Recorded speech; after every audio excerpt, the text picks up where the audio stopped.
Just let Christina know and she can unmute. Good. Good evening. I call this meeting to order at 6:18 p.m.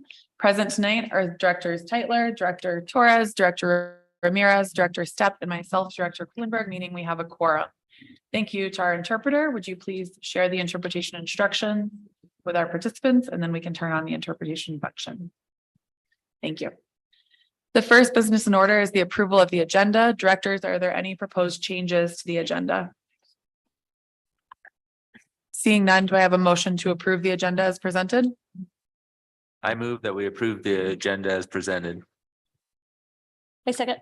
All in favor, say aye. Aye. Motion passes. Directors, you've just approved the agenda as presented. Our next agenda item is our opening celebrations and updates by our acting superintendent, Dr. Anna Cole.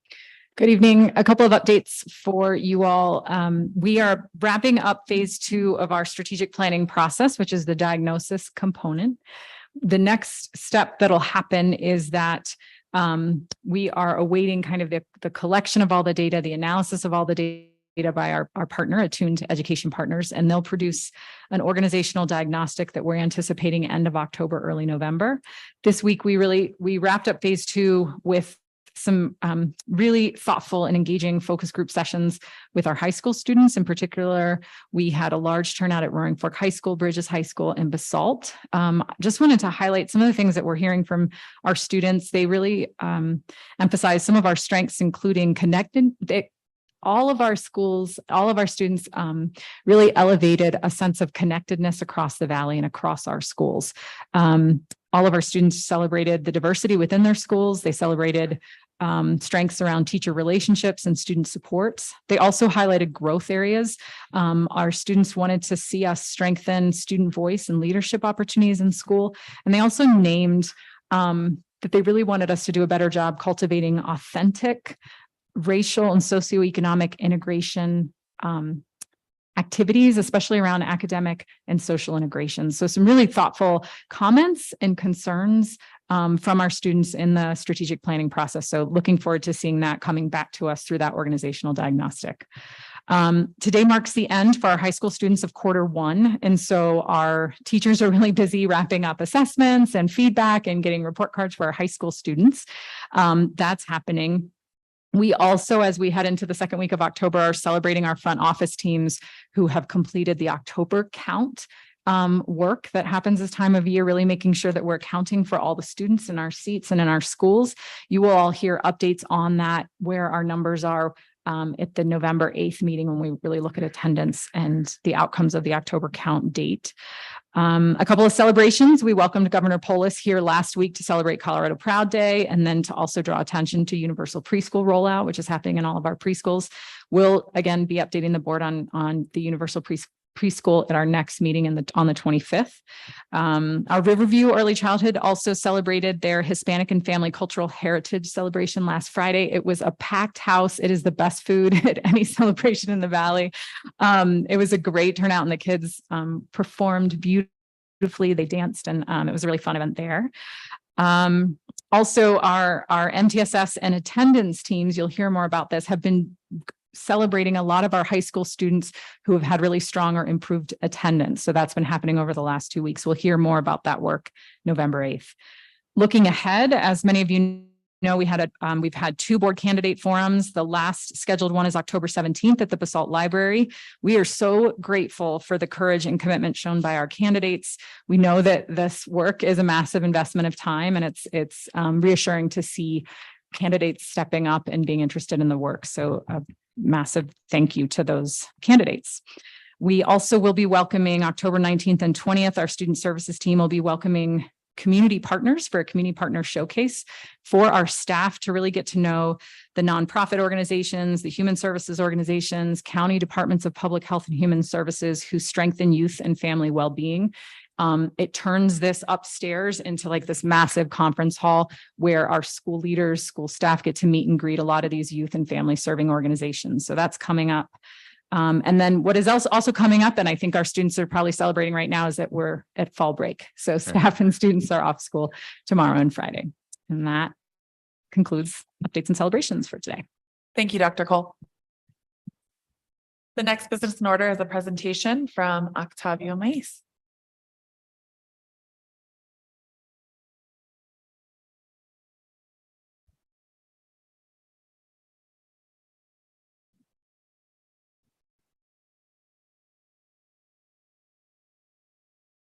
Good evening.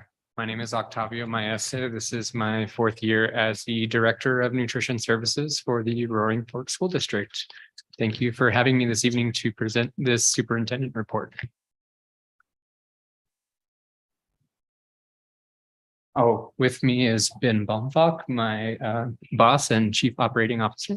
I'm just here for moral support. Thank you. Thanks, Ben.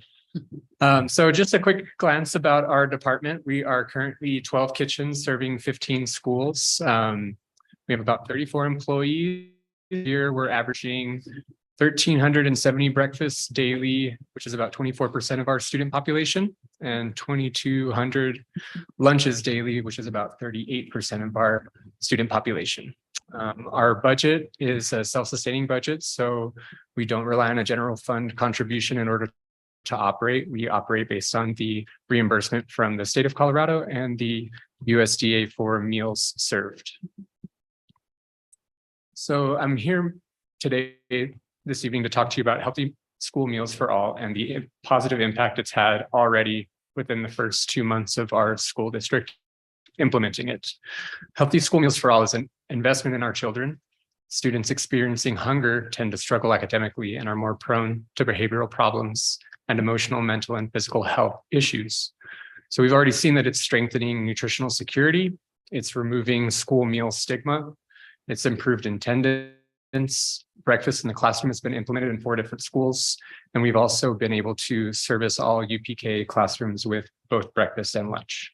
So we've really been able to expand our meal services to our students that are interested in dining with us. So this is just a quick snapshot bar graph of comparison from last year to this year. Last year, we had to charge for meals. This year, again, Healthy School Meals for All has allowed us to provide meals at no cost to any student who wishes to have that. So you can see there's quite a difference, the yellow bar graph being last year, the blue bar graph being this year. On average, we're serving double the amount of breakfast, if not more.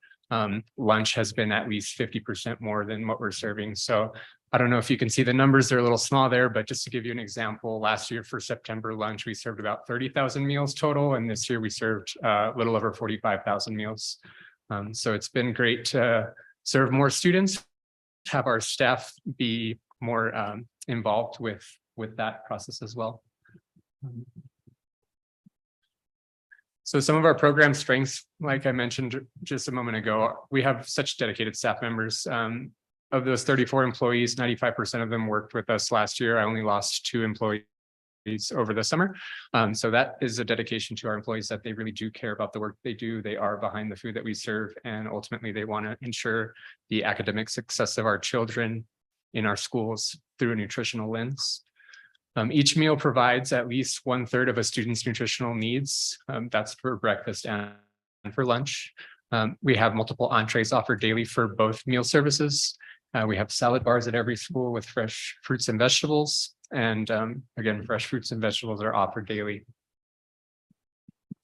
Some of the challenges that we face as a department is workforce recruitment. Although I just expressed a strong retention rate, the recruitment side of things is slow at best. It is challenging to hire new folks, even though we are competitive with rates of pay. And I do appreciate all that has been done to ensure that our labor force is getting those equal pays. Our workforce recruitment also faces challenges with substitutes. If I have call outs across the district, that puts a strain on being able to maintain our food service operations. So that's part of that recruitment issue, as well as having a robust substitute pool to pull from. We've also faced challenges with supply chain disruption because of Healthy School Meals for All. We've faced an increase in meal participation. So we've had challenges from our vendors keeping up with the demand of food and supply. We've faced food cost increases over the past few years, not only related to the food cost itself, but gas prices for deliveries and shipping and receiving the products that we are trying to serve for our students.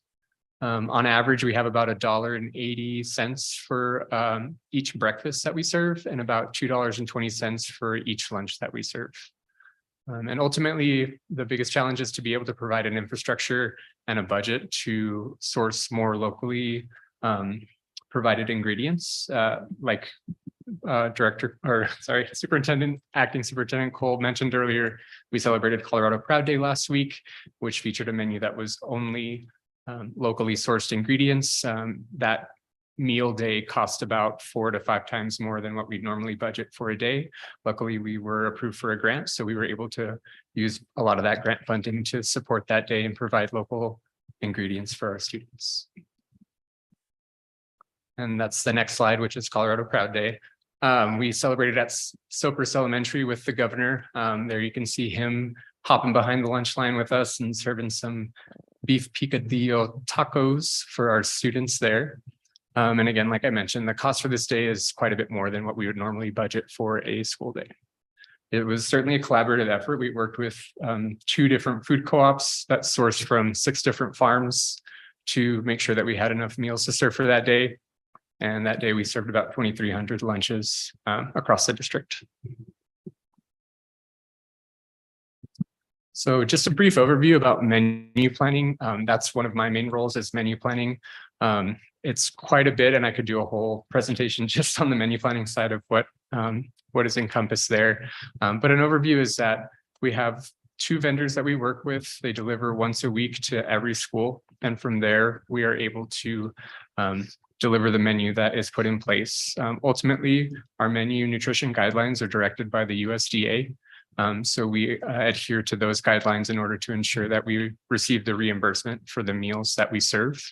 The constraints that are involved with menu planning are robust. There's nutritional guidelines, there's vendor capability and infrastructure. There is cost association with budgeting and menu planning, as well as labor. In a perfect world, I'd love for all of our meals to be scratch cooked. Unfortunately, that's not the case currently, but we do have about a 50% scratch cook menu in place currently. My hope is to get it to 3/4 by the end of this year. We do explore options to increase input. I'll be presenting at the Family Advisory Council next Tuesday, as well as in November for the District Wellness Committee to express similar and more detailed constraints and overview regarding menu planning, and receive feedback from the community to understand what the needs are. We do an annual survey that we get feedback from, but I would like to increase that feedback and understand if our menus and food offerings are meeting the needs and the desires of our stakeholders. In addition, I'd like to implement quarterly school-based meetings with our stakeholders in order to understand if the menus that we're serving are being well received by not only the students, but the parents as well. So as Dr. Cole mentioned earlier, the October 1 count has just been completed. And one of the biggest factors in that October 1 count is the free and reduced eligibility percentages. And you might be thinking to yourself, why do folks still have to fill out a free and reduced eligibility form? Because meals are free for everyone this year. And the biggest reason is because it's tied to funding that is not just about a free meal. It's tied to school fees. It's tied to at-risk funding. So there's quite a bit more. And as we close that out, we're sitting at about 49% qualifying for free and reduced, which is the largest percentage our district has had in a while, if not ever. And that's mostly related to a state change. This year, the state of Colorado and I believe 12 other states are piloting a Medicaid direct certification program where students that would normally have to fill out a free and reduced application are being directly certified through their Medicaid benefit from the state. So there was a collaboration with the state database in order to receive that information and implement it and apply those statuses to students. So that tremendously helped us to achieve a large free and reduced percentage and capture students who might not be captured because of the difference in qualification requirements for each program. And like I mentioned earlier, it impacts more than just a free meal.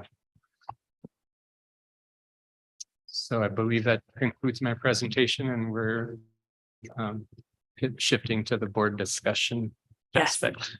Thank you. So we'll go around and each board member will have 2 minutes, and then we do 5 minutes of discussion.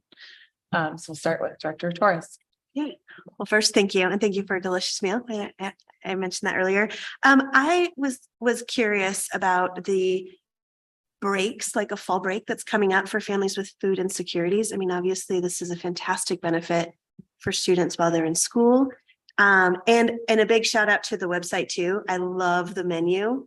I have to say, like when my daughter's like, we had this, I'm like, actually, I know you had this, so I think that's been incredibly helpful. Can you speak a little bit more about what programming is available for families with food insecurities during extended periods of break? Or are there programs that Yeah, are sure. available? So unfortunately, the district does not have, our department does not have a program in place to support students who are food insecure over long breaks. There are certain regulations that require students to be on campus, to be in a classroom setting in order to receive a meal or meals. During COVID, we did have more flexibilities where we were able to serve bulk meals to students when they were either remote learning or on an extended break. So unfortunately, based on regulations for the national school breakfast and lunch programs, we have to serve meals on site to students. So it's something that we could explore as far as maybe having like a backpack take home. I know other districts do that as well, but that funding is from a different source rather than the departmental funding for school meal programs. Okay. I do know there are local providers that our Family Resource Center has access and communicates with, including Lift Up. And I believe the other one is the Food Bank of the Rockies, where meals are distributed over the weekends and on long breaks. But a district sponsored meal program for that purpose does not currently exist. Okay. Yeah, and thank you for that, because I know that there was at one point at the high school, independent students that had taken upon themselves to create the backpack meal programming. So that is just good to know. I mean, get the word out, maybe even in a family advisory committee. Maybe that could be a programming kind of approach independently that they could pursue and really project that as you want to be involved. Here's maybe some ways in which we can help all students. And we'd have to do that in addition to, is there any way of a collaboration if it is privately, I don't know, sponsored or funded, if we have leftover food that could be donated to a program like that? And it's not necessarily being provided, but if it's available and there's an independent program going, I'm just curious. Yeah, absolutely. There are definitely great examples of that happening in other school districts. It does require a little more buy-in from stakeholders as far as student organizations to coordinate. But at the end of the day, if we do have leftover food, it could certainly be repurposed in that manner. Thank you. You're welcome. Director Tyler. First of all, Octavio, you and your staff, thank you so much for what you're doing for the students of our district. That's an amazing stat that you're giving 45,000 meals a month. That's hard to comprehend how much that is. So great job with that. And really nice to see more people eating breakfast and having some of these in school breakfasts. I imagine that probably helps with behavior throughout the day when kids aren't grumbling for being hungry. Two questions really quickly. One is, with your meetings with stakeholders, do you talk to the children and ask about menu items, and do you get feedback from the students? We do, yes. So we have implemented taste testing with our students in order to try new menu items and get feedback via a little survey that has a smiley face, a neutral face, and then a frowny face. That's kind of at our elementary level. And then high school is a bit more engaging, where we're able to get more feedback on details and curiosities about other menu offerings we could explore. Great. And then, do you feel like there's anything that you've looked at or explored to, it seems like there's a percentage of the population that's just like, oh, school lunches aren't good, or whatever it is that they have this mindset about. Is there anything being done to like try to nudge a certain population or group of students who might have this mindset that needs a little push? Sure. So the first step is just creating transparency, in my opinion. And as Director Torres mentioned earlier, we've done that this year by implementing an all new online menu platform where you can hover over hyperlinks, see all the ingredients and nutritional aspects that are incorporated into that meal being served. My goal is to eventually have pictures and have ratings and have opinion feedback on that platform. So we can get more transparency with the food that we're serving. But that comes as well with the stakeholder meetings and understanding what the needs of the population that isn't eating with us, as well as those who are eating with us. Great. And just one last question. You talked about this $1.80 and $2.20, $1.80 for breakfast and $2.20 for lunch. If you did have a little more, do you feel like that would untie your hands some and you'd be able to do more? Or do you feel like how limiting is your budget to what you're doing? And is that your like biggest constraint of how your food is? Sure. Yeah, I think the budget is certainly a constraint. I think we do very well with what we currently have and the vendors that we work with, as well as state funding and grant funding. We could certainly do more if there was a general fund aspect of support for specific aspects of the school meal programs. However, I think the biggest constraint is lunchtime and seated meal time. If schools or students had more time, it would certainly allow for a greater selection of food items. But when there's a limited time for students to go through a line, make their choices, sit down, eat, enjoy time with their friends, it can certainly put constraints on the menu offerings and what we're able to provide for our students. I'm sorry, I thought of one more question real quick. Is there a difference between the participation in the grade levels, and does it go down as you go up in grades? I imagine that higher participation is at the lower grades. It is, yeah. So elementary and middle school are certainly our highest participants. High school is certainly challenging with open campuses. And I think if you give a high schooler an opportunity to leave school, they're most likely going to leave school. So we're working on ways to be more enticing for students who can't leave or don't want to leave or would like to eat with us. Great. Thanks for all your work. Thank you. Director Stepp. Thanks so much for the information. It's really exciting to see the increase in the number of students we're serving. But it's hard to hear that you're doing that much more work with, less resources. So my one question is, you were talking about how hard it is to recruit workers. One thing, what are we doing to retain the ones we have? It seems like you're doing an awesome job. But what can the district do to help recruit? And do we need more? There are open positions that aren't filled. Thank you. Yeah, I think as far as retention goes, I think there's a bunch of different aspects as far as why folks are choosing to stay. I think the main one is they buy into the work that they do and they love their jobs. I have very few new staff. Most staff are with 2 to 3 years and further out, with as many being 17 and 18 years. So they really do enjoy the work. That's part of the retention.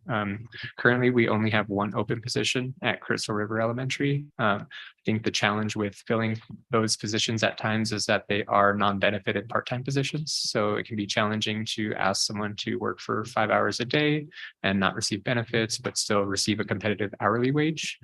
We do work with other departments like transportation and custodial to collaborate and have 2 part-time positions equate for a full-time role for a person. But I think it takes certain personalities who want to split their time in that manner. I think ultimately it's just challenging when we have multiple folks that are unable to attend work based on illness or leave or what other obligation that keeps them from coming to work.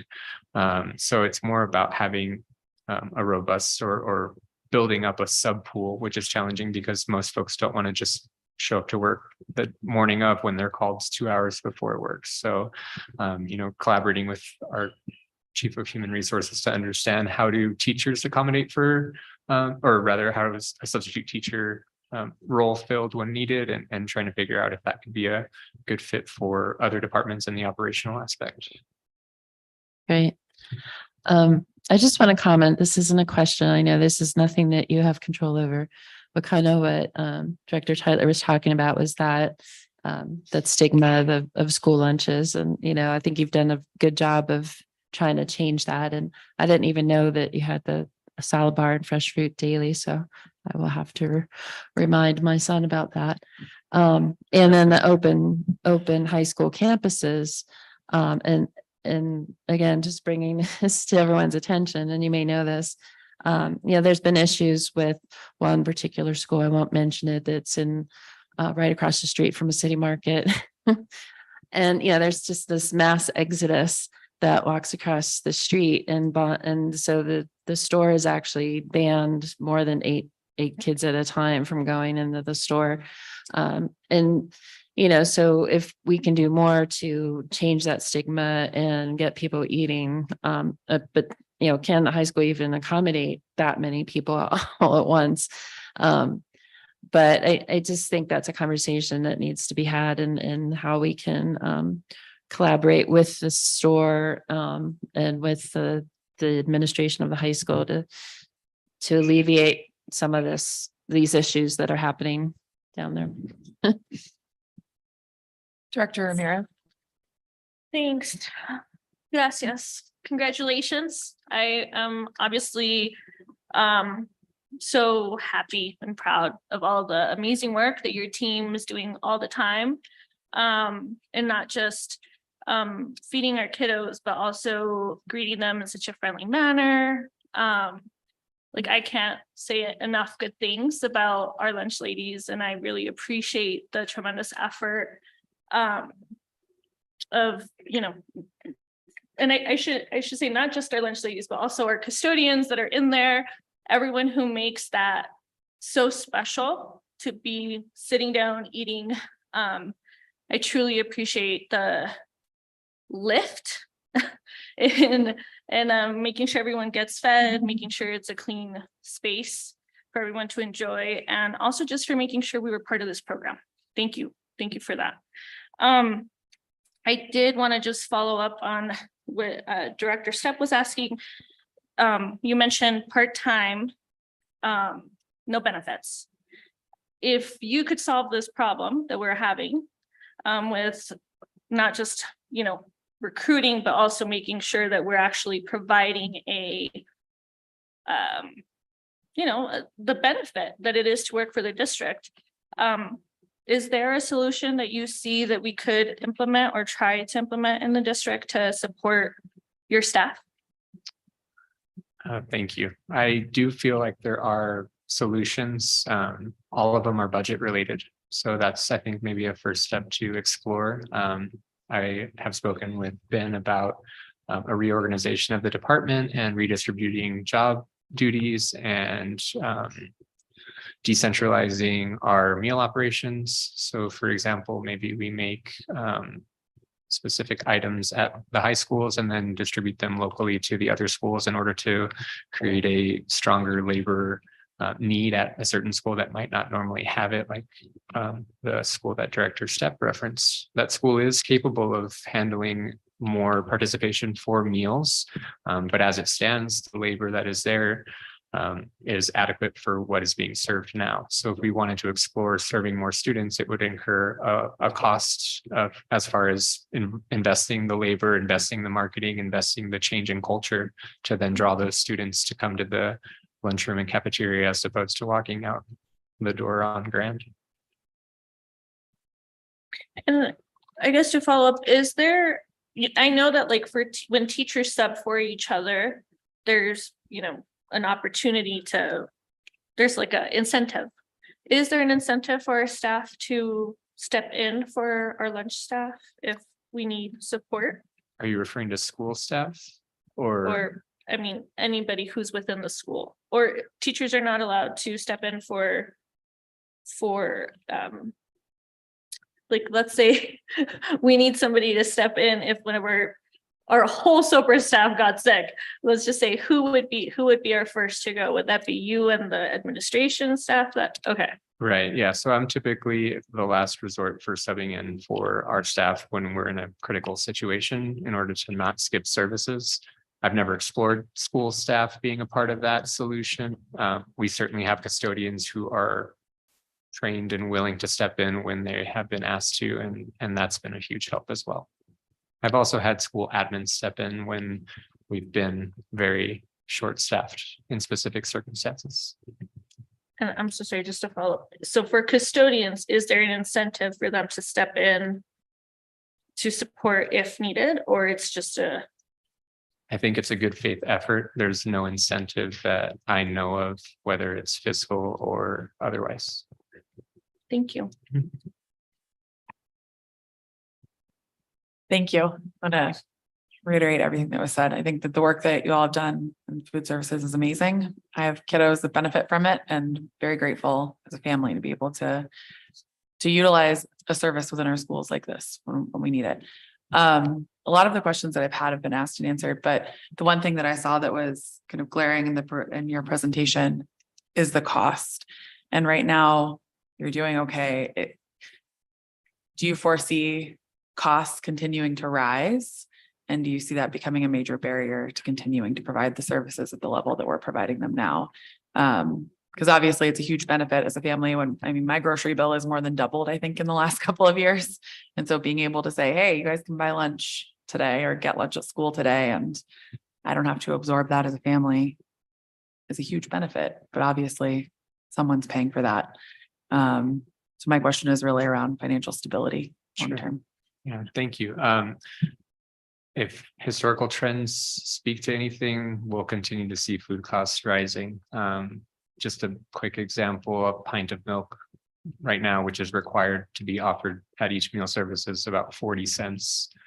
And I have to make sure that that's available for every student who would want it. And so we'll take 40 cents off that $1.80 and I'm down to $1.40 for a breakfast meal, which includes the entree, 2 fruit options and the milk. So yes, the budget is the biggest challenge. I think where we've been able to bridge that gap is through the meals that we are offering and serving, because again, it's a cycle of we serve the meals, we are reimbursed for those meals, and we're able to reinvest, and we have to reinvest into our program. We are a nonprofit program. If we carry more than 3 months of operating costs, then we are required by the state to spend that down in fiscally responsible ways that benefit the program, whether it's better food quality or equipment upgrades and things like that. As it stands, the USDA does take inflation into account. They take rising costs into account. So they do provide support funding for school meal programs across the nation, as well as our state. We've seen really awesome grant opportunities come through that have helped support school meal programs. I mentioned earlier, we got the local food program grant, which was about $20,000 this year. Estimates are that next year it'll be quite a bit more than that based on the number of meals we serve this year. So we're kind of always playing catch up because our reimbursement is based on what we already served. But for now, I think we've done a great job. We haven't had to draw on the general fund would-be transfer that is always allocated for food services over the past 3 years, which has allowed that funding source to be utilized for other purposes to benefit the district. So as it stands, my hope is to never have to draw on the general fund. However, a support from the general fund would certainly help improve meal services and allow us to expand the menu offerings that we currently have. Excellent, thank you. So we'll now move into 5 minutes of open discussion. If anyone has any other questions, comments. I just wanted to ask, I apologize. I know I should know this, and also that I tried to find it in our school view that is acting up today. But what was the percentage of free and reduced lunch that we were at a year ago? A year ago, it was about 38%. Okay, so it's about 10% that we've gone up. Yes, Yeah. about 11%. 11. Mostly based on the direct certification, because we have seen a decrease in the number of free and reduced meal applications submitted this year because of the healthy meals for all perception. I would like to speak to also the stigma of eating them lunches, I think has gotten in, we talked about this before this presentation. It is incredible to hear students talking about what they had in lunch and not, oh, you had to eat in the cafeteria, I brought my lunch at all. And again, anybody who hasn't seen this website, the meal menus is fantastic. I love when you have French toast sticks with sausage, by the way, because I know my kid loves that. But, you know, it is one of those, anytime we can positively promote this at home as a family and say, hey, how was the yogurt parfait or whatever it might be? It builds that. And then you might see greater participation in high school because those students recognize that they're getting quality meals and they get to sit with their friends and they don't have to leave campus to pay for it. That's not the culture that those high schoolers right now grew up in. Right. The students, as we continue to see them grow, and maybe that's a trend to just be, preparing for. You might not have the labor force to manage all the entire high school now, but as those elementary kids and those middle school kids are now high school, the expectation is you eat in school. And that might be a trend that we see from this. It's so new that we don't know yet, but I would anticipate just some ideas. And piggybacking off that with the fact that this is free meals for all, is it something we're expecting to continue into the future? Or is that a limited time offering? As far as I know, it's built into the state legislative budget annually. So it's something that will continue to be a part of our environment as long as it isn't voted down in some future time. But for now, it's, I believe, 4 years. So knock on wood every time you think about it. I just wanted to, I guess, come back to the question about free reduced lunch kids. And to my knowledge, you can fill out this form at any time, correct? So, That's correct. I think very similar to the attendance that we've been talking about, I think, we've always strategized of like, how do we get parents to sign up? We've used Family Resource in the past. It's sort of been one of those things. And I will say too, that one of my biggest concerns when we were promoting school meals for all was that the language that was being used by those promoting it was not inclusive of the fact that we still had to fill out the form for school funding.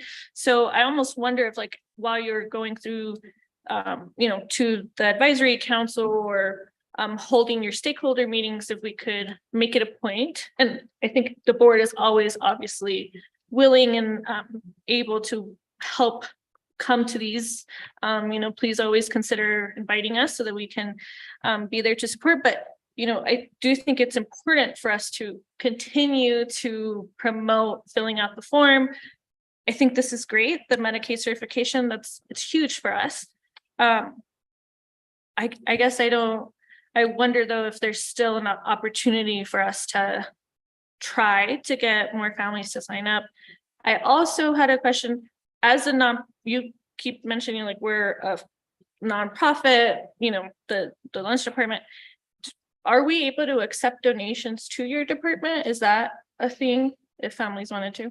Of course, yeah, we can accept donations. It goes through the district 5013C, and then that is then redirected to our department to be used in the manner that is specified. And what 501c3 are you talking about? I don't remember the name off the top of my head, but I'm happy to give you that information. Last year, we did receive a couple donations, one from a group in Aspen. I don't remember what their name is off the top of my head. But the process was they donated the check to our district donation fund. And then from there, they were redirected. The Roaring Fork Schools Foundation. Thank you. Thank you. Thank you again so much. Thank you. At this time, we would have welcomed members of the public who had signed up to address the board. There are no speakers signed up tonight. Members of the public who wish to share their views with the board may always do so in writing at any time. For this evening's public comment, we received one written comment. The next business in order is the approval of the consent agenda, which includes routine personnel, minutes from our previous board meeting, and personnel policies JBB, AC, and GBAA on second read, and repeal of policy EFB on first read. Directors, are there any items that you would like to pull off of the consent agenda for a separate discussion and vote? Hearing none, do I have a motion to approve the consent agenda? I move that the board approve the consent agenda as presented. Is there a second? I second. Call to vote. Director Stepp, Aye. Director Ramirez, Aye. Director Kuhlenberg, Aye. Director Torres, Aye. Director Tyler. Aye. Directors, you've just approved the consent agenda. The next business in order is an executive session inviting Brent Case pursuant to section 24-6, 4024B CRS for a conference with the board's attorney for the purpose of receiving legal advice on specific legal questions concerning the superintendent's contract. The board also invites Chief Markham to participate in this discussion. Is there a motion to enter executive session?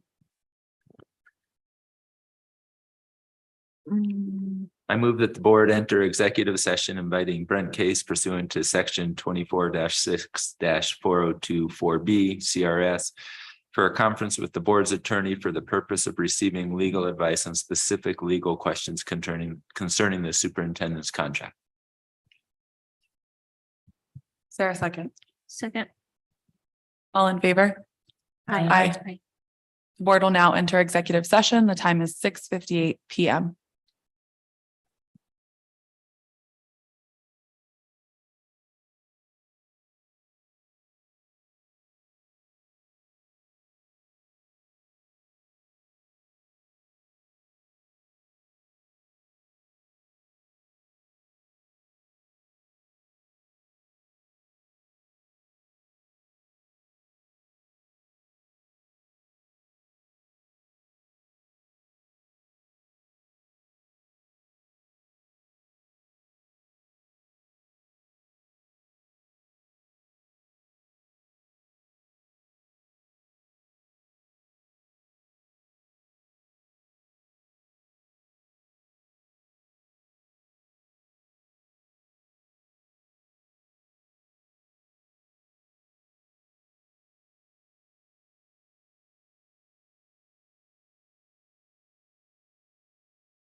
Welcome back. The time is 8:58 PM and the board has returned from executive session. We have our attorney Brent Case on Zoom. Good evening. Yes, this is Brent Case, attorney for the Roaring Fork School District Board of Education. The board was just in an executive session, and I'm certifying for the record that the entirety of the executive session was an attorney-client privilege conversation. Good night. Oh, thank you. Thank you. I found gum and I was so happy that it was way better. Fine. This should be part of our board. Board norms. We used to have. Oh, yeah, that's true. I'm sorry. No, we're good. When it's good. We needed caffeine. Yeah.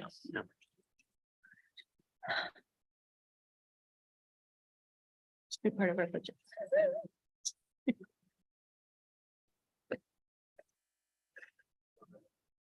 Okay.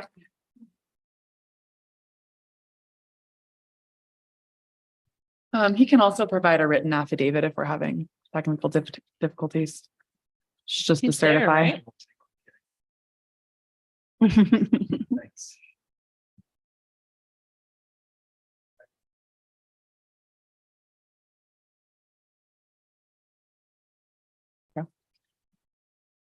Want chocolate too? Okay. That's okay. We'll have him certify via written affidavit. And so we'll need to follow up with him to ensure that we have record of that and that we can get it in the minutes for this meeting. Because typically he just can do it and it's done. Is he in the call? Is he on Zoom? No, he already logged off. Oh, So, okay. So the next business in order is discussion on policies, on nutrition policies, EF, EFC, EFEA. Each board member will have 2 minutes to share comments or ask questions. We will begin with Director Stepp. Right? Is that right? Maybe me back.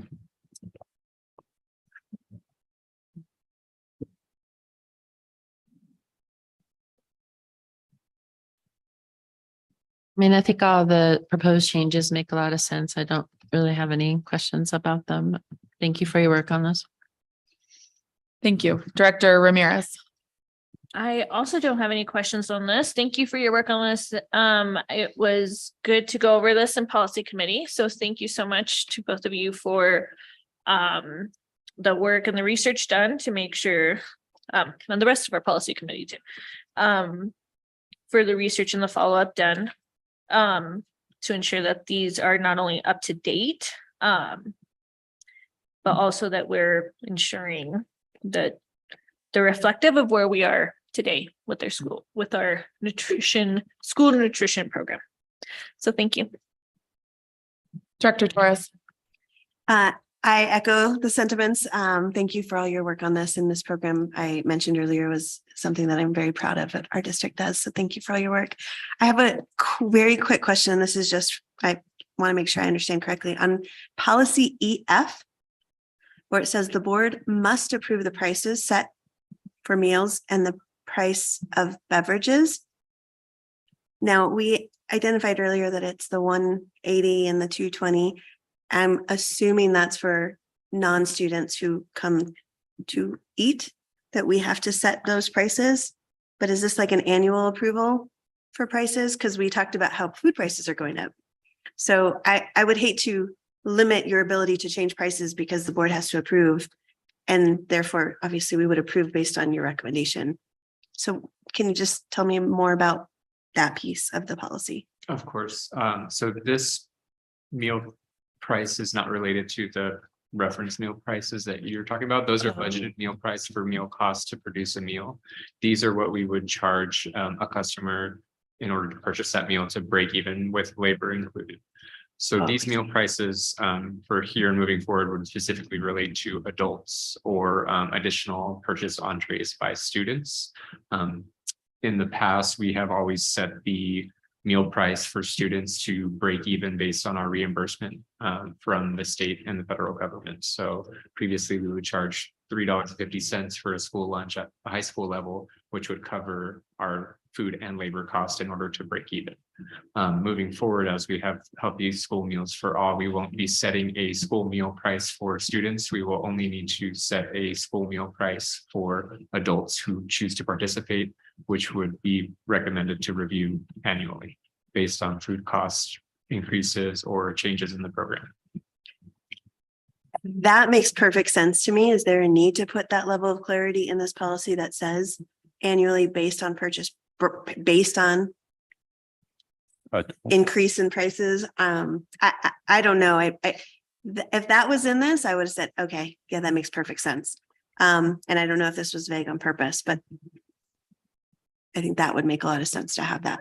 I know this is the first read. That would be my recommendation of including something like that. Thank you. Director Teitler. I have two questions. The first one is on EFC for the free and reduced price for food services. And it says that the food service director or school principal may complete an application for a student known to be eligible if the household fails to apply. And then it gives a little bit of about how does this happen. It says the school official must complete an application on behalf based on best households on income information available. What would be that income information available to a principal or a food service director? Like, how would they have that information? So they would ask the household for that information. So for example, there has been instances when a household completes an application and there are certain criteria on an application that must be filled out, or we cannot process that application, income being one of them. So for instance, a school principal or myself would notice that and make a phone call or engage that parent and ask them if they would like us to complete it on their behalf.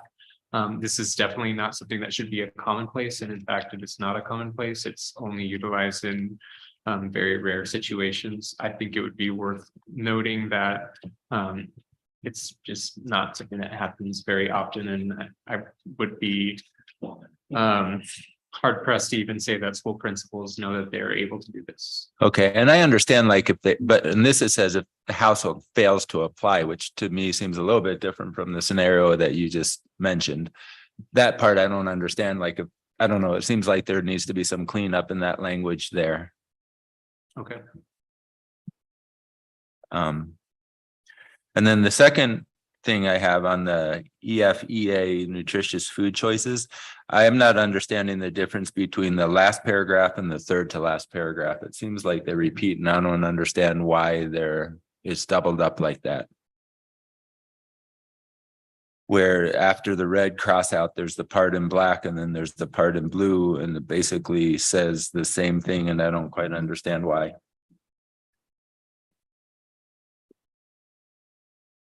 I think that was simply an error, and in policy committee, we meant to strike that paragraph as well.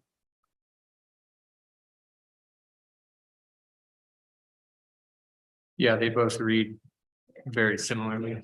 I think we meant to strike both of those paragraphs and replace them with the bottom two. I'm remembering Okay. that discussion. And then actually one other question.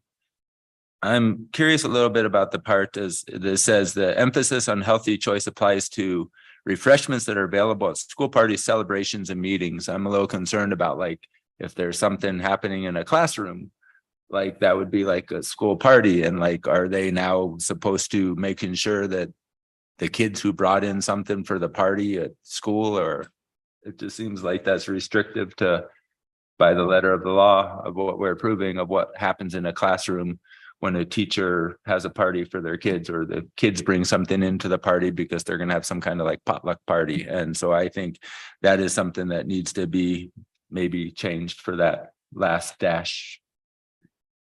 Do you guys want to answer that? I mean, I think the key there is just that it says schools are encouraged to take those steps, and so it's not required. So I don't think anybody could ever be held to, being out of compliance, but the way it reads is we'd want to encourage even those school parties to be healthy, but we're not going to require it. Yeah.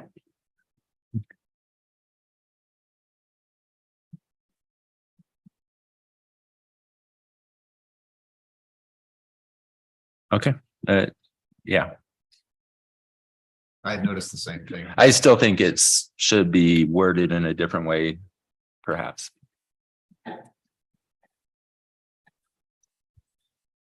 You're good. Mhm. I don't have much else to add. I think that I appreciated the robust conversation in policy committee and the work that was done on ensuring that we have the most up-to-date policies on the books. And that we were able to edit these in a way that it reflects practice in our district. You know, we were able to deviate from what was recommended where needed, so that we're ensuring that what's done in our schools is reflected. I think that we heard a lot tonight about off-campus dining, and that might be something that we want to revisit eventually. That is still, we changed some language in here, and so I think that was a good change to make, and just pointing that out to fellow board members. But thank you for all your work on these, and I'm happy to see these updated. So we'll now have 5 minutes of open discussion if anyone has anything else to add. I just wanted to add to Director Tytler's point, when we did have this conversation during, because it was one of my concerns specifically of, you know, are we creating a situation or a scenario where a parent could potentially say policy? That is my, But I do think, you know, that first sentence, at every possible eating occasion, and then obviously saying schools are encouraged to take steps to ensure. For me personally, it felt like that provided enough clarity to say it's not required, it's not a requirement. And so I did feel that, you know, the language there was fine, you know, and I just wanted to add that because I just saw Anna's note, and I mean, I'm open to us trying to find wording that you think is. I would like to see some different wording, because even still saying schools are encouraged to take steps to ensure, then somebody could say, what steps has the school done so that this didn't happen in the classroom? And I just think, like, when things happen where, as a teacher, where you all of a sudden a kid says, can I bring something in? And you say yes, and then it isn't. And then it happens and steps weren't taken to ensure that this happened. I think that my concern there is something that I brought up in other policies, is that we don't have consistent formatting across our policies, which becomes very confusing. And that's what we're looking at in this instance here, right? Because you have two clauses. The pieces underneath aren't numbered in any way. They do have ands in between them at least, but it's not consistent across our whole book of policy in a way that would make it easier to read. We don't know if this emphasis on healthy choices applies to stems from that first sentence or not. We're assuming that it does, but it actually is a little unclear. Yeah. Formatting, and I think that formatting could clear it up and make it a little cleaner. And then also it just sort of talks about, like, it's refreshments. And so is refreshments drinks? Is it refreshment food?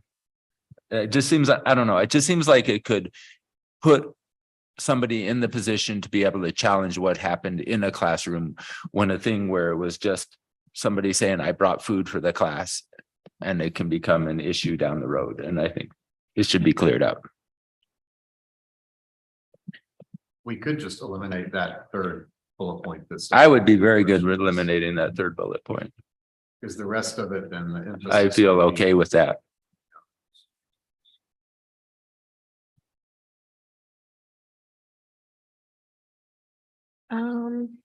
I don't necessarily want to eliminate it, but I think that it's important for schools to emphasize that even at parties and celebrations. I just think that it needs to be clear that it's permissive and not mandatory.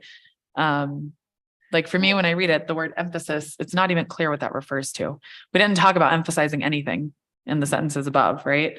It's just, they'll have the opportunities to practice what they're taught. It's not that they'll emphasize, it's not that they'll it just needs to be cleaned up, I think, but. Well, and see, one of my concerns too, Kenny, was that once we started limiting, or, you know, I have a kid who is dairy free. And so, like, do I want to put that on the school to have to provide a snack amount, you know, like the requirement that it's like, I really think it's the less stringent we are on schools and teachers, and flexible we are with like parents being part of that, I think is super important. And here it just says schools are encouraged to take steps, but it's not like. But I just feel like this is also them putting more on the teachers then. So now all of a sudden when we have snacks, and before this a long morning. And so you get snack halfway through the morning and that's done and it's done in the classrooms. And now teachers are seeing that the kids are eating sugary snacks and like you try to do something, but then all of a sudden it just seems like it could be more of a mandating more work again upon the teacher. Well, I think we need to be clear. There's no mandate of any work whatsoever. I mean, this is solely like this policy, this whole first section is just about your reasoning for having a policy. There's nothing mandatory in it whatsoever. But the part that says schools are encouraged to take steps to ensure that, like, somebody could read that and say, where was that done? So I don't know. Yeah. We have 3 reads on this policy, so we get a full read Okay. next time as well, because this is a new, right? Is it this one? Yeah, Okay. because this is the new policy. So I think those are some good points to come back to. Okay. The next meeting. Thank you both. Thank you for staying and sticking it out. Yes, thank you. May I add something to that? Yeah. Another time. Would it be helpful if we change the verbiage of schools to the food service department is encouraged to take steps to ensure? Because I think that might clarify that our department is the one who's trying to ensure these steps and can be held accountable. It's not necessarily the schools that are being held accountable. I think so. That sounds good to me. Yeah. Okay.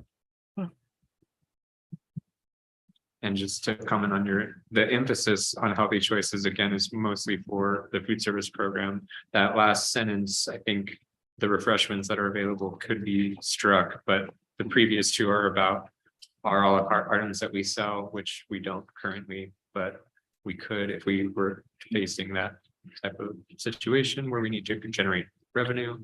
And then again, the competitive foods, which is just a regulation that we have to have in place. Well, I guess I would need to clarify those. So are we talking, because this says school stores and fundraising activities. So in my mind, I'm picturing like the high school and their store, and anytime they have an event, they sell candy and cookies. So are we saying that this does not apply to them at all? Well, it says when parents are available, then that's on them. And so at an event, there'd be parents there too. That's my interpretation of that. Yeah, because in that other bullet, it does not apply because they're being sold, right? Because parents and other adults are a significant part of the audience. I'm sorry, Jasmine, I'm not. I know, following. I'm confused now too. I'm so sorry. So I was talking about the first half of this document, not the bottom. Since So we are having the second read, and we're out of time, do we want to move on to that? I think we should identify it so that staff can work on language before we come Okay. back next time around, Okay. because this does seem to be a sticking point. yeah, I mean, do we have another policy committee that we could do a second? We have one on Monday, Yeah, yes. so I can reserve mine for that. Yeah, we could work on it at policy And committee on policy Monday. committee and bring it I back to think the that- board. I think Great. that makes a lot of sense. Thank Okay. you so much. Mhm. Thank you both. The next business in order is board reports and comments. We'll begin with Director Ramirez.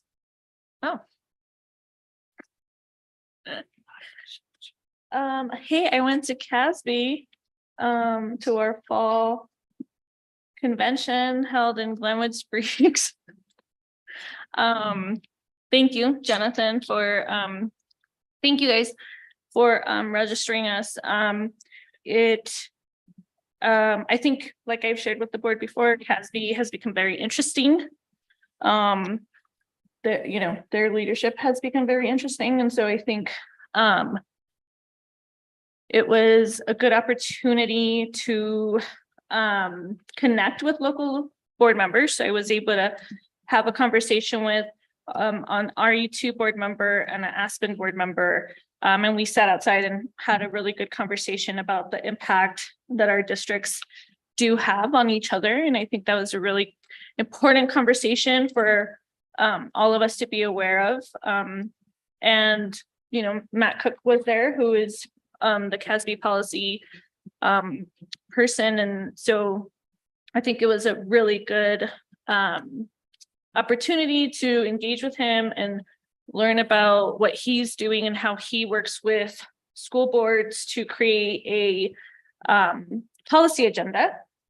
And so I think, you know, in the coming weeks, it would be a good idea to discuss maybe what do we as a board feel, especially as it comes forward at the state level and as legislature, our representatives go back to the Capitol. I think it'd be good to know, like, what does this board care deeply about to either be involved in or want to reach out. And Director Kuhlenberg, who's been part of their policy committee, I think has really helped bring that conversation on how do we represent rural Colorado and our views at the state level. So it was a 2-day conference at the Hotel Colorado. Yeah, there's just, I guess the only update is there's been a lot of PD, and I really hope that this board comes to a place in the coming weeks where we ensure that that's part of our norms as board members. Thanks. Thank you. Director Torres, I do not have any updates at this time. Director Tytler. Just give a quick update on the Meadowwood. There was a little bit of a delay because they were missing a part for the water, and it was a special coupling that was not available, and it finally came through. And so now they have all the sewer and water to a place where they can start working on the third building that they've now started digging on, and the other 2 buildings all have their first floors framed out and ready to start on the second floors, and it's looking really good there, and they're doing a great job handling a lot of different needs at the same time and keeping us moving forward pretty much on pace. So they're doing a great job. Excellent. Thank you. Director Stepp. The Colorado River BOCES had their board meeting this week, and we went through the same thing with policy updates, and they had about 30 this round. But the same thing, they're CASB is suggesting updates and changes and stuff that hasn't been updated in years. Anyway, our next meeting is in November, so I will still attend that one. And then their next meeting will be in January. And I think there's going to be 3 new board members. Only 1 is remaining. So I can't remember if it's RE16 will be a new one, RE2 will be a new one, and RE1. Aspen still doesn't have anybody on the board, and there's still an at-large seat on the board. But anyway, with 3 new board positions open, they're going to use the January meeting to kind of get everybody up to date about what is a BOCES and what do they do, and what, how do they manage Yampa. And then they only meet every other month. So then in the March meeting, they're going to go through a strategic planning process and kind of looking at their mission and how they exist to support the school districts. I think it will be important to have an experienced board member represent RE1, which means one of you 3. I think it'd be really hard for a new board member to take on 2 new boards and to try to figure that out. But just a recommendation. But we need to figure that out soon. And I can be available to help whoever does that and to get them up to speed about what some of the challenges are there. That's it. Thank you. A few things to report. So I spent the weekend at a school board partners conference that Director Ramirez helped to coordinate, which was a great weekend to collaborate and learn from other board members around the country. Some of that time was spent deep diving into our superintendent evaluation process, outlining goals, personal goals that I have while being on the board, learning more from Georgetown University, who does the certificate in education finance, diving into some specific data related to our district. And just all in all, it was a great weekend to kind of reset and collaborate and reignite, the passion to continue to do this work. So that was wonderful. I've also been in contact with George Welsh about what new member onboarding looks like and have some information to share out about that as we plan that process. So would love to share some of his recommendations, and then we can decide kind of as a team what we want that to look like so that we can set these new board members up for success. And I thought I had one more, but now.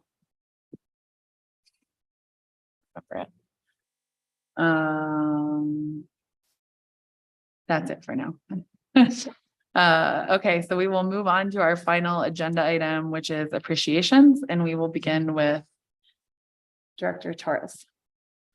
Oh, well, I'm so happy to be first on this one because I'm feeling we might all echo these sentiments, but a deep and profound appreciation for our food services team.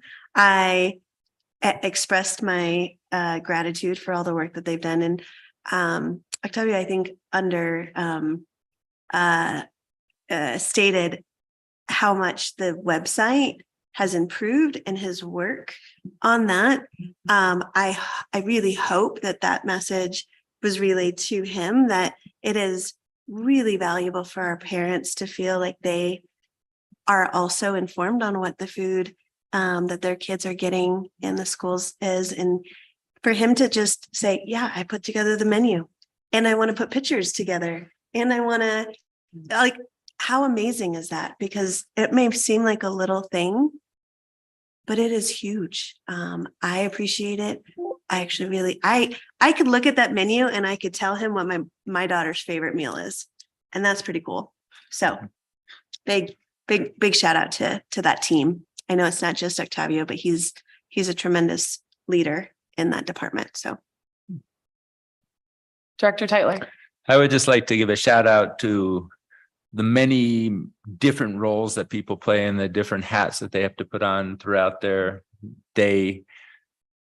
That can be from being at a high school right now and having to do grade reports and all the extra time that's committed to that.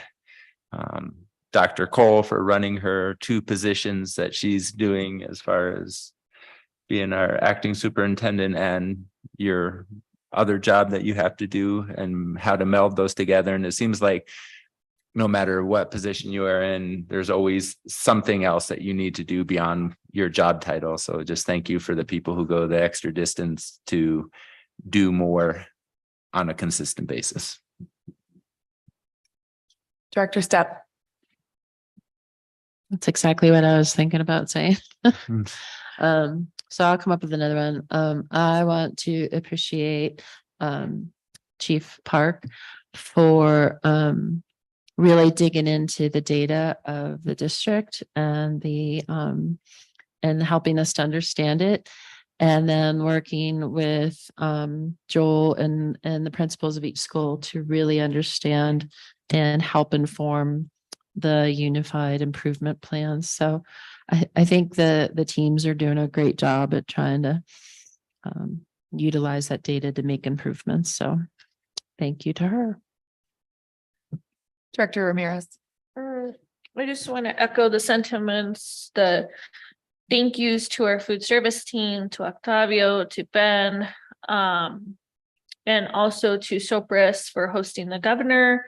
Thank you, Jonathan, for taking pictures, making sure we promoted that. Thank you to our staff, our preschool team. I wasn't able to join them at Riverview, but I know that he also got to see our preschool program. And so, I think it was a really neat opportunity to be able to have him in our district for Colorado Proud Day, to have him eat with our kids. And just, it really was amazing to see our staff just so excited for the opportunity. And so thank you to everyone who put in the time and the added effort, the last minute scramble to make sure that it was successful. I think it was great. I think it just, our district has gone through some things, but we're like, there's so many amazing things that we are able to achieve. And it really feels great to like have pictures of our lunch ladies with the governor, handing out meals to our kids. So thank you to all of our staff that comes to work every day with smiles on their faces. Thanks. I wanted to give an appreciation for specifically all of our student athletes and the coaches and adults that make those programs possible. I think having homecoming in the past weekend and Basalt, and then just also seeing some of those seasons come to an end reminded me of all the work they do and how important all of those activities are to building community for our kids and for us as adults and for everyone else. I mean, in the past few weeks, there's been a movie night on the lawn at Basalt Elementary. There's been the homecoming day. There's been Spirit Week and parades and just so many wonderful events that the kids have really gotten behind. And for the adults that are there coaching our kids, I think that that's just something that I'm really thankful for, the people that commit to that, because it's not an easy task. And then I also wanted to give a shout out to all of the teachers that are preparing for fall conferences in the next couple of weeks, and specifically the teaching teams at Basalt Elementary who have committed again to doing team conferences for their students so that both an English speaking and Spanish speaking teacher will be available at every single conference. It's a huge lift.